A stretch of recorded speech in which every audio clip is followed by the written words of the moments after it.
Olá, boa noite aos espectadores do projeto Aparecida Criativa. Meu nome é Felipe, eu sou líder de design na startup Goomer aqui em Sorocaba. E hoje eu vou falar com vocês sobre pesquisa, uma ferramenta que nós usamos lá na startup, que nos ajuda muito a construir um produto melhor. E acho que vocês podem se aproveitar disso também, desse conteúdo que eu vou trazer para vocês aqui nessa meia hora, para os projetos de vocês, né? Para fomentar essa economia criativa, para os serviços que vocês desenvolvem, projetos de arte, negócios, enfim. Hoje a gente vai falar um pouco sobre isso, sobre pesquisa, tá? O nome da minha palestra é Como Estão Vocês? Pesquisa Mão na Massa para a Economia Criativa. Eu vou pegar na mão desde o começo, vou mostrar um pouco dos primeiros passos. Quem nunca trabalhou com pesquisa não tem problema, tá? E vou mostrar como que vocês podem usar essas ferramentas para o dia a dia do projeto de vocês, tá bom? E potencializar os resultados do que quer que vocês desenvolvam na comunidade. Incrível, no final desse processo, vocês vão ter em mãos um produto ou um serviço potencialmente mais aderente ao público-alvo de vocês, apenas conversando com as pessoas. Eu não sei se isso funciona muito, Felipe. Conversar com as pessoas, não preciso contratar um instituto de pesquisa ou ter uma pós em sociologia para isso. Veja bem, aqui eu estou mostrando um gráfico que mostra quais os recursos necessários para conversar com as pessoas. Pós em sociologia, talvez. Instituto em pesquisa, empatia. O que a gente precisa para conversar com as pessoas, basicamente, é ter empatia. A gente tentar se colocar no lugar do consumidor do seu produto ou do seu serviço, do seu projeto. E para isso, para a gente começar, a gente não precisa contratar nenhum instituto de pesquisa caríssimo ou fazer uma pós de 5 anos. Para começar e já para obter algum resultado que vai melhorar o seu produto, a sua conversão, basta conversar. Então, vamos começar pelos primeiros passos. Eu vou fazer agora uma visão geral e por onde vocês devem começar com pesquisa. Mas antes, nunca fiz uma pesquisa antes, Felipe. Sério? E como que você faz para validar a sua ideia, se a sua ideia de projeto está correta? Se o seu produto está indo bem, o pessoal está conseguindo usar e o produto continua vendendo, eu fiz um evento e as pessoas apareceram. Ok, então você está observando o comportamento e analisando os dados, né, e vendo as respostas do seu consumidor, né, das pessoas que estão indo ao seu evento. Legal, isso também é um tipo de pesquisa, observação.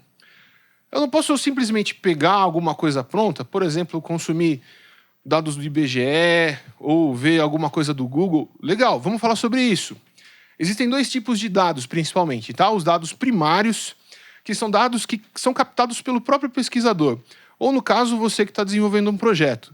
Geralmente são dados mais atualizados, só que tem um custo um pouco mais elevado, né? Um pouco mais complexo, porque você precisa rodar a própria pesquisa. Mas quando você coleta os seus próprios dados, você tem aí fatos mais confiáveis. Há alguns tipos de dados primários, né? A gente pode fazer isso através de questionários, benchmarking, entrevistas, observação. A gente vai entrar mais no detalhe daqui a pouco. E dados secundários? Os dados secundários, aí sim, quando você aproveita algo que já existe, uma pesquisa que foi feita por um instituto, por um IBGE, por uma universidade, isso é legal também. De repente, isso já te ajuda a pintar uma fotografia, a ter um mapeamento do seu mercado ou do local, das pessoas que vão consumir o projeto que você está desenvolvendo. Então, geralmente são dados captados por um terceiro, não são tão atualizados, né? Às vezes, quando a gente usa uma base, por exemplo, do IBGE, censo a cada 2 anos, né? Então, às vezes, tem um pouco de desatualização nesses dados. Mas você consegue fazer isso de forma gratuita. Então, se de repente você não tem um budget para rodar uma pesquisa do zero, pode ser uma boa saída para você. Então, aí tem bancos de dados que vocês podem acessar essas informações, né? Institutos, publicações, artigos acadêmicos, né? Lembrando que o processo científico de mestrado, doutorado, todos eles são pesquisas, né? E os artigos finais, né, as dissertações, também são excelentes fontes de dados secundários. Legal, mas eu ouvi falar que tem qualitativa, quantitativa, a minha cabeça já está começando a ficar confusa. Você pode explicar um pouco melhor? Vamos lá. A qualitativa é o tipo de pesquisa que trabalha com uma amostra mais reduzida e segmentada e com perguntas abertas. Por exemplo, eu quero decifrar por que as pessoas fazem um determinado... elas assumem um determinado comportamento, ou como elas realizam uma determinada tarefa. A gente entende mais o problema, explora, aprofunda e abre as possibilidades desse desenvolvimento, desse projeto que a gente está fazendo.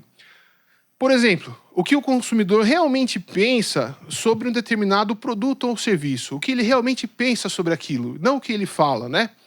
E aí, do outro lado, a gente tem a quantitativa. Então, lembrando, qualitativa e agora quantitativa. Aqui tem um truque. É lembrar que quantidade, a gente está falando de amostras representativas, maiores, né? Estatística mesmo. Então, aqui a gente tem perguntas mais fechadas do que abertas. A ideia da quantitativa não é comportamento, e sim mapeamento, dimensionamento. Por exemplo, a pesquisa nacional por amostra de domicílio, que eu acabei de comentar, do IBGE, né? A quantidade de pessoas que têm TV a cabo em casa. Isso é um exemplo de quantitativa. Legal. Vamos entrar um pouco mais na profundidade, mas a gente já vai chegar no que interessa. Bom, aqui a gente está vendo nesse gráfico, basicamente, o que eu acabei de falar, só que visualmente, é uma analogia muito legal. A qualitativa, ela vai para a profundidade do problema, ela vai entender o porquê ou como, né? Então aí, do lado esquerdo, vocês estão vendo uma foto de um iceberg, é profundidade. Mas olha que interessante, esse mesmo iceberg aí, no caso do lado direito, é visto de cima. Eu só vejo a topografia do problema, mas eu consigo ver a abrangência desse iceberg, né? Não consigo ver o quanto ele é profundo, mas eu consigo ver a abrangência dele. Então, são dois tipos de pesquisa, são os dois tipos que nós usamos em desenvolvimento de produto, e vocês podem usar em projetos, eventos, serviços, e a gente vai entrar um pouco mais no detalhe deles agora. Mas vamos lá. Também ouvi falar de um negócio chamado triangulação. O que é isso? A triangulação é quando a gente mistura os dois processos, né? E é muito comum que isso aconteça num determinado projeto. Por exemplo, para você começar um projeto, você solta um questionário para entender o tamanho do seu público-alvo, o tamanho do seu mercado, já mapear alguns perfis de comportamento que depois você vai aprofundar numa quali, né? Então a triangulação é basicamente isso, em linhas gerais. Vamos misturar os métodos de pesquisa. Então, como cada abordagem responde a diferentes perguntas, é recomendado sim que a gente misture esses dados para a gente obter o maior número de informações assertivas para o time, para as pessoas que vão desenvolver aquele projeto. Legal. Puxa, Felipe, eu achei que pesquisa fosse outra coisa. Eu vou trazer agora 3 exemplos que são os mais comuns, né, quando a gente pensa em pesquisa. Pesquisa de rua, por exemplo. Você está lá na Avenida Paulista, em São Paulo, ou você está no centro de Sorocaba, na Praça da Matriz ali, e passa alguém com uma prancheta, você tem 5 minutos para falar comigo. Essa é a pesquisa de rua. Tanto pesquisas abertas, tá? Às vezes eles ficam 5 minutos conversando com você, tentando te ouvir de maneira mais exploratória, ou às vezes eles são fechados, eles trazem um questionário com sim ou não, respostas mais diretas.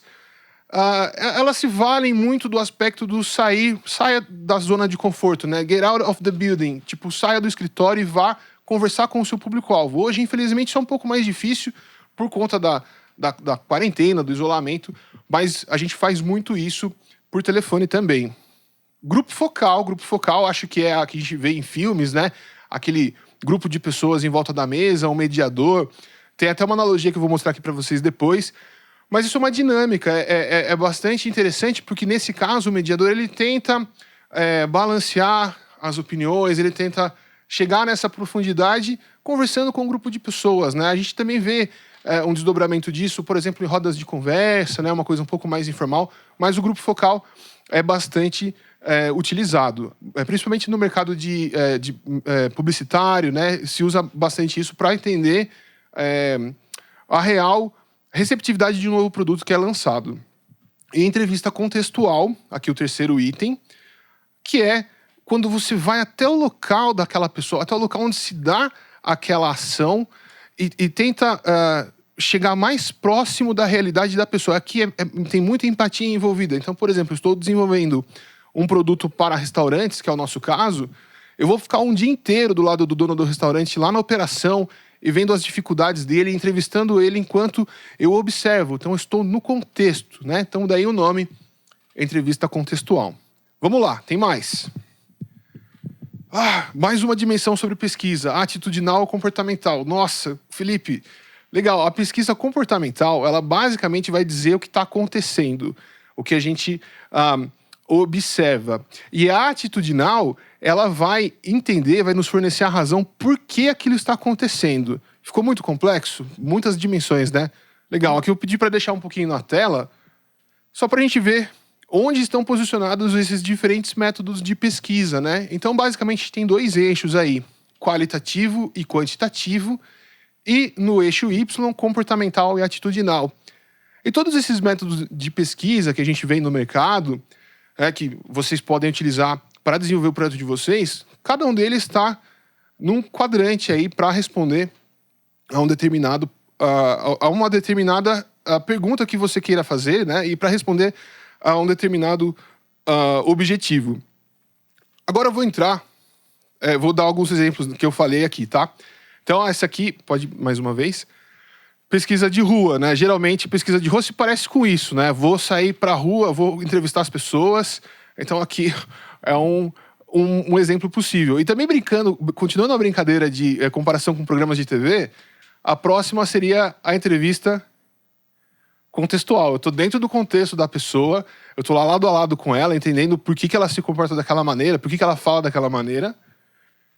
E por último, o grupo focal. É mais ou menos isso que vocês estão vendo aqui, né? A gente tem o mediador ali, a gente tem a galera debatendo em volta, né? E aí, às vezes, se é uma opinião um pouco mais exacerbada, o mediador tem a função de entender porque de separar o meio, né? Porque a mensagem está vindo daquele jeito e a mensagem em si, né? O formato. Legal, vamos para a parte 2 da nossa conversa aqui. Agora a gente já viu um pouco os primeiros passos, agora eu vou trazer as ferramentas para vocês, tá? E a primeira ferramenta que eu vou trazer é para a gente dimensionar. Eu vou começar pela quantitativa. Então, vamos lembrar, a quantitativa ela vai nos dar um tamanho da amostra, né? Ela vai nos dar a abrangência da nossa pesquisa. Então, aqui a gente tem, por exemplo, quem são os nossos clientes, quantos são os nossos clientes, né? Mais importante, quantos são, e qual o tamanho do meu mercado. Por exemplo, são perguntas que a gente pode fazer numa quantitativa. E aí, por exemplo, eu coloquei um dado aqui só para vocês verem que é esse tipo de granularidade que a gente vai encontrar numa quantitativa, números, né? E aí, por exemplo, 1 milhão de pizzas, isso é um dado real, são consumidas diariamente no Brasil. Legal. Bom, a ferramenta mais usada, mais acessível para uma quantitativa são os questionários. Os questionários são ferramentas ótimas, baixa curva de aprendizado. Claro, tem uma série de boas práticas. Depois eu vou colocar um link aqui para vocês terem um exemplo de uma pesquisa quantitativa, tá? Mas é um questionário online, basicamente. A gente pode utilizar ferramentas de mercado gratuitas, por exemplo, Google Forms ou SurveyMonkey, Typeforms, são ferramentas que a gente pode utilizar sem pagar nada, tá? E vai nos ajudar a dar uma boa ideia do nosso público-alvo e das nossas oportunidades com o produto que a gente está fazendo, com o evento que a gente está fazendo, tá? Por exemplo, vou dar um exemplo. Para o pessoal que trabalha com eventos, é muito comum você fazer um formulário, quais são os artistas que você gostaria de ver no evento? E aí já dá uma lista pré-formatada com, sei lá, 50 artistas que estão no radar, né, do time que está projetando aquele evento, para as pessoas opinarem, né? E aí a gente tem um resultado gráfico, por exemplo, que a gente está vendo na tela aqui. Isso aqui é um dado real, tá? De uma pesquisa que eu rodei para a Gumer, que é a empresa onde eu trabalho, tentando entender se a gente realmente precisava gastar um tempo para desenvolver, num dos nossos produtos, uma impressora para emitir o comprovante. Né? Aquele comprovantezinho de papel que sai sempre que eu termino uma transação. Bom, vamos perguntar para as pessoas, né? Aí nós levamos essa questão para a rua e perguntamos, por exemplo, se você é questionado no final de uma jornada de compra, se você quer o comprovante que já foi impresso, tá aqui o resultado, né? 50% aceita por hábito, mas se desfaz do comprovante logo em seguida. E depois a gente perguntou também, quando ao final da compra você é questionado se você quer que o comprovante seja impresso Ou seja, ele ainda não foi impresso. A gente teve aqui, ó, 83, mais de 80% recusa. Não precisa.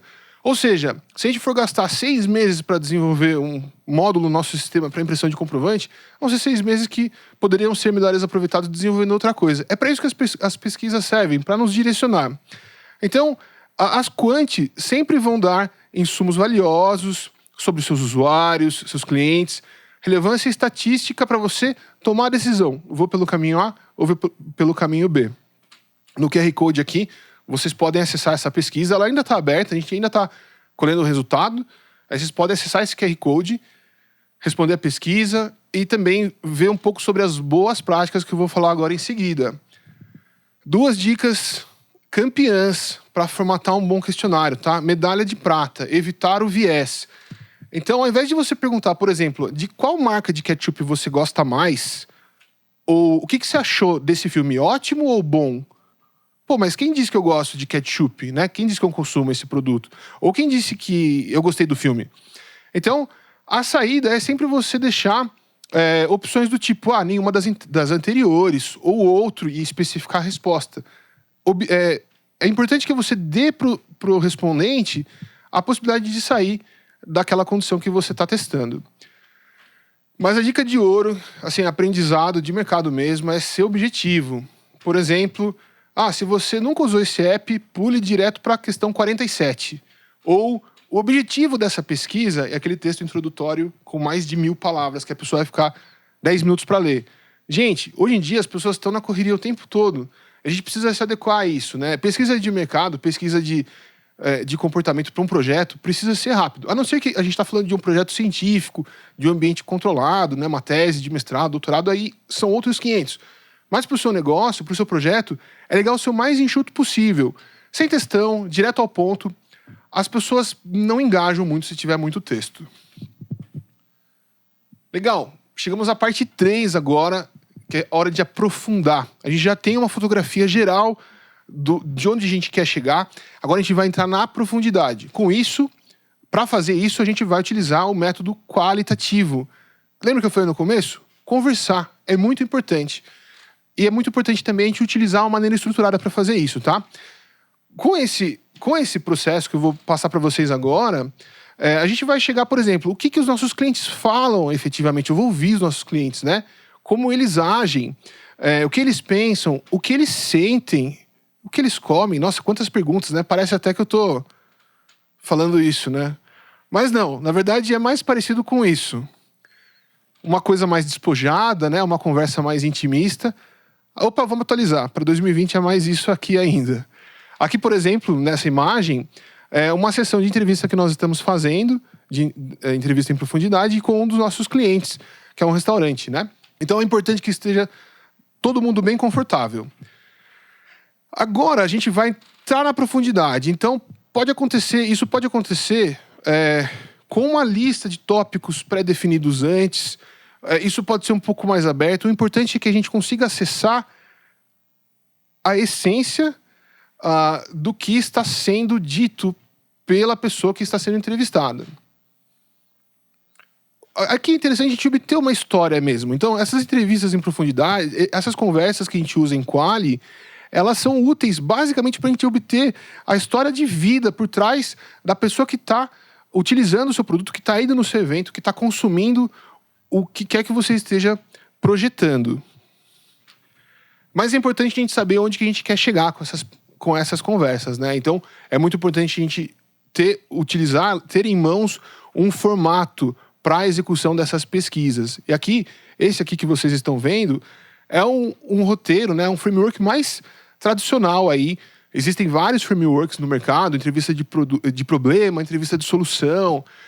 Mas, no geral, eles se conversam dessa maneira. Então, numa primeira etapa, eu vou abrir essa conversa, depois eu vou contextualizar, vou falar um pouco sobre o cenário no qual o meu produto ou meu serviço se insere. Aí eu vou aprofundar, aí é quando a gente deixa o entrevistado falar um pouco mais, trazer um pouco mais das dores do dia a dia dele, e depois a gente encerra. Legal, para abrir a conversa, é legal a gente quebrar o gelo. Então aqui, nesse momento, vale sim a gente trazer tópicos do dia a dia, falar sobre o tempo, evite tópicos polêmicos, tá? Mas falar sobre o tempo, sobre o time, sobre se você identificou que a pessoa tem uma foto de, sei lá, de criança no wallpaper, você fala, pô, é seu filho e tal. Aqui é pra gente abrir a conversa mesmo. Depois a gente vai contextualizar. Então aqui, por exemplo, no mercado de restaurante, né? Que é a Goomer, a empresa da qual eu trabalho. Como que você vê hoje o mercado de alimentação? Quais são os 3 maiores problemas que você enfrenta no seu negócio? Ou como que você está se virando com a pandemia atualmente? Agora a gente já está entrando no contexto. Aí depois a gente vai aprofundar. Então, legal. Vamos falar sobre os seus medos e emoções com relação, o que você acha que pode acontecer? Como que você se sente, né? Um ano lutando contra isso, né? Contornando esses problemas. Então, aqui a gente vai acessar o sentimento mesmo. Legal. Se você tiver algo para mostrar nesse momento, um protótipo, ou um template, ou um modelo de alguma coisa que você está construindo, um line-up do seu evento, é legal você pode usar nesse momento também. Então, isso é principalmente frequente numa entrevista de solução, né? Quando eu já estou apresentando uma solução para um problema que eu estou trabalhando. Volta um pouquinho. Então aqui, nesse caso, você pode usar esse objeto para mediar essa interlocução, né? Mediar essa conversa. Então você usa isso, o que você acha disso aqui e tal, e obtém as respostas com relação à percepção, com relação àquilo que você está apresentando. No final, é importante você pedir as autorizações, as permissões, se você, por exemplo, gravar com um gravador o áudio, ou você for utilizar aquilo, é legal você pedir todas as permissões e pedir permissão também para fazer follow-up. De repente, alguma coisa não ficou clara, você precisa falar com o seu público depois. Peça essa permissão, né? Você gostaria de receber o resultado disso por e-mail, ou enfim. E já aproveita para documentar. Muitas vezes a gente vai anotando ou vai gravando, mas, puxa, alguma coisa ficou na cabeça que eu preciso documentar, faça isso na hora, porque a informação ainda está fresca na sua cabeça. Legal, e aí, agora a gente tem um monte de resultado dessas entrevistas que nós fizemos, né, desse contato que a gente teve com o nosso público. Como que a gente faz para transformar isso em ideias e colocar isso em prática? Uma boa maneira de fazer isso é utilizando o CSD, que é certeza, suposições e dúvidas. Por exemplo, o que nós já sabemos, o que nós supomos que nós sabemos e o que a gente realmente precisa descobrir. Isso vai ajudar vocês também a escrever perguntas. As perguntas da Quali, elas seguem um pouco as boas práticas da Quant, principalmente com relação a viés, né? Então, faça perguntas que sejam fáceis de responder, perguntas não tão vagas e não tão objetivas. Se for tão objetivo, talvez seja melhor você usar uma Quant. Mas aqui, por exemplo, ao invés de por que as pessoas fazem compras online, para que tipo de produto você compra online? Ou que tipo de produto você evita comprar online? Ou que produto você nunca comprou online? Por quê? Não influencia na resposta. Isso aqui tem muito a ver com o viés que eu falei da Quant. Mesma coisa. Não fale, por exemplo, o quão nervoso você fica quando uma etapa da compra online dá errado. Pô, eu não sei se a pessoa fica nervosa. De repente, não fica. Então, tomar cuidado para não enviesar. Acessar momentos do passado, ser específico também. Então, por exemplo, conte-me qual foi o último produto, né, que você comprou online. Você lembra como que foi essa experiência? Você tentar acessar, pensar momentos específicos do passado. Deixar algumas perguntas abertas, né? Principalmente quando a gente está na profundidade, né? Pô, me conta detalhadamente dessa sua última experiência, para a gente conseguir obter respostas mais pessoais. Chegamos na parte 4 da nossa conversa e agora a gente vai descobrir com base em tudo que a gente escolheu, que a gente aprendeu até agora. Bom, as pesquisas, no geral, elas seguem esse framework aqui, tá? Aliás, esse é um dos frameworks que a gente pode... que a gente pode usar para ter um aprendizado com a pesquisa que a gente acabou de conduzir para o seu evento, para o seu projeto, para o seu negócio. Então a gente começou com objetivos do meu negócio, objetivos do meu evento, passamos pelas hipóteses, escolhemos os métodos, conduzimos as entrevistas ou o formulário, agora a gente vai sintetizar isso em ações.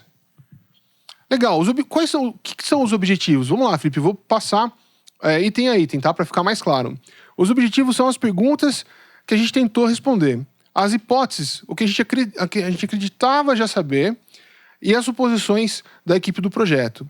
Os métodos são as formas de pesquisa que nós aplicamos, condução, a maneira que nós as conduzimos, e a síntese, o significado que a gente deu para tudo isso.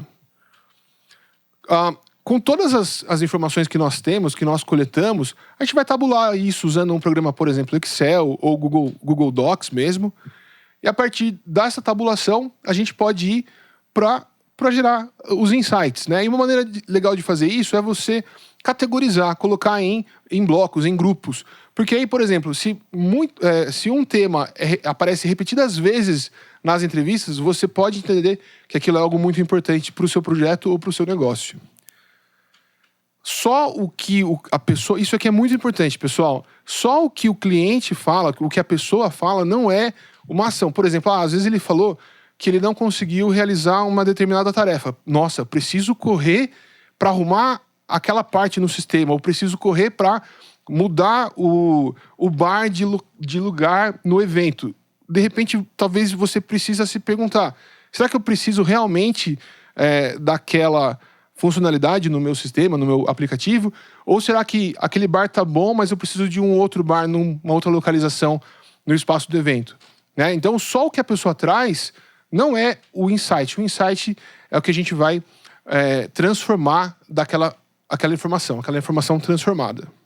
Bom, e para encerrar essa parte, tem essa frase do Ford, que é basicamente o seguinte: se eu tivesse perguntado para as pessoas o que elas queriam, elas diriam simplesmente cavalos mais rápidos. O Ford foi lá e criou o carro. Vou uma parte extra aqui, tá? Qual o nosso aprendizado? Tudo isso que eu falei para vocês, isso aqui funciona na prática? Sim. Uma história rápida. Durante a quarentena, a gente viu vários dos nossos clientes, dos restaurantes que a gente atende, sofrendo com a necessidade de ficar fechado, isolado, né? E o que a gente aprendeu ouvindo nossos clientes na pandemia, né? Principalmente os que não trabalhavam com entrega, com delivery. A gente identificou, conversando com eles e observando, que os restaurantes que não faziam delivery, por exemplo, antes da pandemia, estavam assustados com esse novo modelo. Puxa, eu nunca operei delivery, como que eu faço? Estavam realmente em pânico para ir para delivery.